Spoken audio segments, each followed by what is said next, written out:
Bonjour à toutes et à tous, je m'appelle Julie Lenné, je suis la directrice des relations extérieures de l'ESAM-Caen Cherbourg. À ce titre, je suis notamment en charge du suivi post-diplôme de nos étudiants et c'est donc à ce titre que je vais vous proposer une petite présentation de la question de l'insertion professionnelle de nos diplômés. Pour ce faire, je vais vous partager notre site internet www.exam-c2.fr, notamment dans la rubrique études, puis après l'école, vous pourrez y trouver un certain nombre d'informations au sujet justement de cette insertion professionnelle de nos diplômés. En introduction, un mot pour vous dire, vous redire que notre école a pour vocation de former des artistes plasticiens et des designers graphiques, donc des artistes plasticiens, c'est-à-dire des créateurs, des créatrices qui, à travers un univers de forme, un univers plastique personnel qui peut utiliser tous les médiums proposés aujourd'hui aux artistes, que ce soit, on va dire, les plus traditionnels comme le dessin, la peinture, la sculpture, la photo, le volume, ou des médiums plus récents d'un point de vue historique, comme les arts numériques ou la vidéo ou le son. Eh bien, voilà, ces artistes plasticiens, avec tout ce répertoire de formes, créent un univers personnel et expriment à travers lui un positionnement sur le monde, expriment un positionnement dans le champ de l'art et dans le champ de l'art contemporain de façon plus particulière.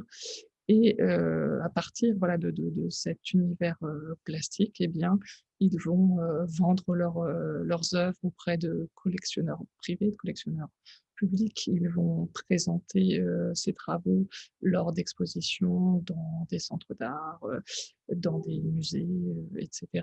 Ils vont également pouvoir postuler à des résidences dans divers lieux en France et à l'étranger et bénéficier à ce titre de lieux et de travail et de bourses de production qui vont leur permettre de créer de nouvelles œuvres. Ils vont pouvoir également répondre à des commandes privées, à des commandes publiques, répondre à des invitations qui leur auront été faites, par exemple dans des écoles d'art pour mener des workshops auprès d'étudiants. Donc voilà, c'est ainsi que ces diplômés qui auront choisi de devenir artistes plasticiens pourront petit à petit construire leur économie.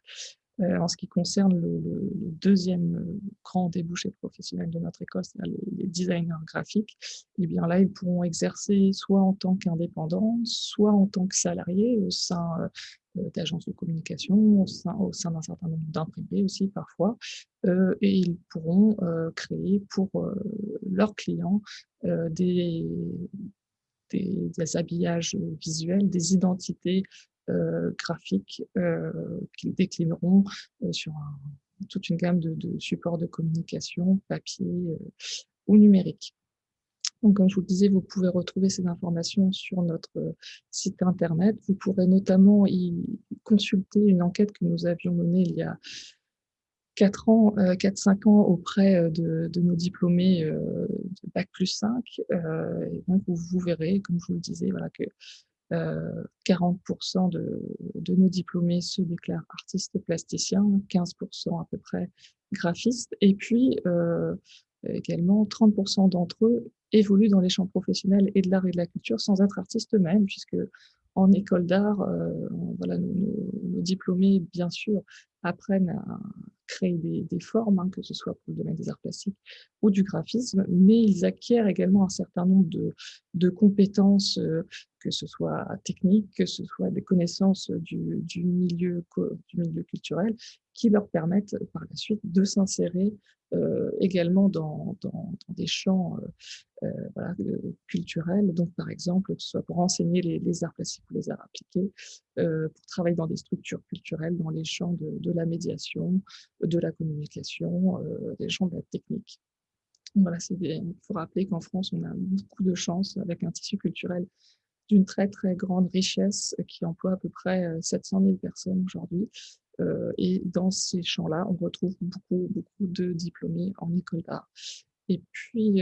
voilà, 5% de nos étudiants, après le diplôme, poursuivent pour compléter leur formation, parfois, voilà, à l'université par exemple, parfois dans des filières post-diplôme, des doctorats. Et puis 10 d'entre eux se réorientent aussi dans des champs, qui n'étaient pas forcément ceux de l'art, et de la culture, hein. C'est également quelque chose sur lequel nous insistons beaucoup, c'est que la première compétence à laquelle on forme dans les écoles d'art, c'est la créativité et que cette créativité, peut s'exprimer dans un certain nombre de champs, pas uniquement dans ceux de l'art et du design ou de la culture. Hem, Si vous en avez le temps, vous pourrez consulter sur notre site internet une enquête, menée, régulièrement par le ministère de la Culture sur les diplômés des écoles d'art de façon générale, et je vous recommande également de consulter les vidéos qui ont été réalisées par la Fondation Culture et Diversité sur, l'ensemble des métiers, artistes plasticiens, graphistes, mais également médiateurs culturels. Bah, c'est des petites vidéos très pédagogiques qui sont très, très bien faites, je trouve. Donc voilà. Voilà ce que font nos étudiants après leur diplôme. Donc bien entendu, au cours de leurs études, voilà, on les forme avant tout à devenir, des créateurs de formes dans le domaine de l'art contemporain et du design, ce qui est bien sûr le cœur du métier, les former voilà, à cette créativité, et on leur apporte également un certain nombre de compétences dont ils auront besoin, pour s'insérer, dans les champs professionnels de l'art, et du design, que ce soit, bien sûr des stages, que ce soit des rencontres avec un certain nombre de professionnels, de ces milieux, que ce soit des modules de formation, qui ont pour but de leur expliquer comment, est-ce qu'on peut déclarer ses revenus, par exemple, quand on est artiste plasticien ou graphiste, freelance. Bien sûr, c'est quelque chose qui se passe, dans le cadre, des études qui est très important, mais l'une des originalités de notre école, c'est également que, cette aide à l'insertion professionnelle se poursuit, dans les 2-3 années qui suivent l'obtention, du diplôme de bac+5, et ceci à travers 2 types d'actions, donc l'organisation d'expositions et d'édition de catalogues de diplômés, et puis le programme ESAM Startup. Donc pour commencer, en ce qui concerne les expositions, de nos diplômés notamment de grade master, donc bac+5, vous pouvez retrouver tous les catalogues, un certain nombre d'archives, sur notre, site internet. Voilà, c'est dans la barre du bas, ça s'appelle Les Diplômés, donc cette page est encore en construction, mais vous pouvez déjà y retrouver, beaucoup, beaucoup d'archives. Bien sûr, l'idée de ces expositions de diplômés, de ce catalogue de diplômés, eh bien, c'est de permettre, en particulier aux étudiants et aux diplômés qui s'orientent vers le métier d'artiste plasticien, eh bien, d'avoir, une forme de pied à l'étrier, en montrant, pour la première fois bien souvent au public, leurs travaux, en invitant un certain nombre de professionnels à cette occasion, en diffusant les catalogues pour faire, heu, connaître leur travail, et voilà, les aider, ainsi à obtenir une première exposition, obtenir un premier achat, d'œuvres ou un premier texte, dans un catalogue, donc tout ce qui peut être très important par la suite, pour eux. Et donc, voilà, c'est vrai que cette page dédiée à nos diplômés, ça peut également être l'occasion pour vous, voilà, d'avoir un aperçu de ce qui peut être, fait par, nos étudiants au bout de 5 années d'études. Heu, donc voilà quelques exemples, par exemple, de, la promotion, 2017. Le site internet de la promotion 2020, doit être mis à jour et mis en ligne, dans les jours qui viennent.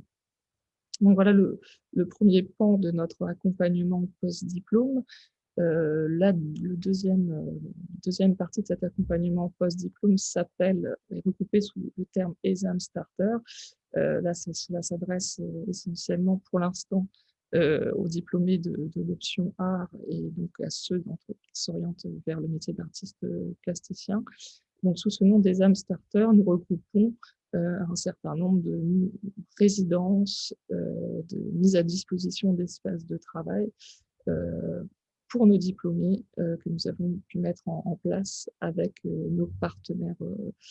culturel. Donc l'idée, c'est bien entendu quand on quitte une école d'art, avec le diplôme en poche, voilà, on n'a plus forcément, à la fois tous les moyens de travail qui pouvaient exister au sein de l'école, que ce soit, voilà, tout simplement un atelier où on peut travailler, des moyens techniques, puis également tout l'accompagnement qui peut être proposé par les enseignants, par les responsables d'ateliers et puis toute l'émulation aussi, qu'on peut avoir, voilà, c'est plus facile de se mettre en situation de créer quand on est entouré d'autres étudiants qui sont dans la même situation. Voilà, c'est des suite à l'obtention du diplôme, ce sont des choses qu'on n'a plus et dont il faut pouvoir voilà, mettre en place peu à peu cette économie. Donc l'idée des âmes starters, c'est de permettre à nos diplômés dans l'année, les 2 ans, les 3 ans qui suivent le diplôme, de pouvoir postuler à un certain nombre de dispositifs qui leur sont réservés et qui peuvent leur permettre de retrouver à la fois tous les moyens et l'émulation de travail, le tout en plus en lien avec des partenaires et des professionnels qui vont leur permettre de créer, de développer leur propre réseau professionnel. Alors voilà, très rapidement, nous avons une résidence depuis 2015 à l'Artothèque, l'espace d'art contemporain de Caen, des résidences également à la Villa Calderon à Louviers dans l'Eure, une résidence au Centre d'art et scène de musique actuelle de Poitiers, le Confort moderne, une résidence également proposée chaque été à Prague en République tchèque, et puis des ateliers de travail proposés au Labo des Arts à Caen, à Doc à Paris, et également avec le collectif Manœuvre à Bretteville-sur-Odon, non loin de Caen. Et ainsi, depuis 2015, entre 30 et 40 de nos diplômés qui ont pu bénéficier, voilà, de ce pied à l'étrier, de ce soutien à l'insertion professionnelle. Et donc, pour certains d'entre eux, on est heureux de les voir aujourd'hui évoluer dans les champs de l'art contemporain avec succès. Donc voilà pour cette présentation succincte voilà, de la question de l'insertion professionnelle et de son accompagnement au sein de notre école. À nouveau, n'hésitez pas à consulter notre site internet si vous souhaitez en savoir davantage. Je vous remercie et je vous dis à très bientôt, j'espère.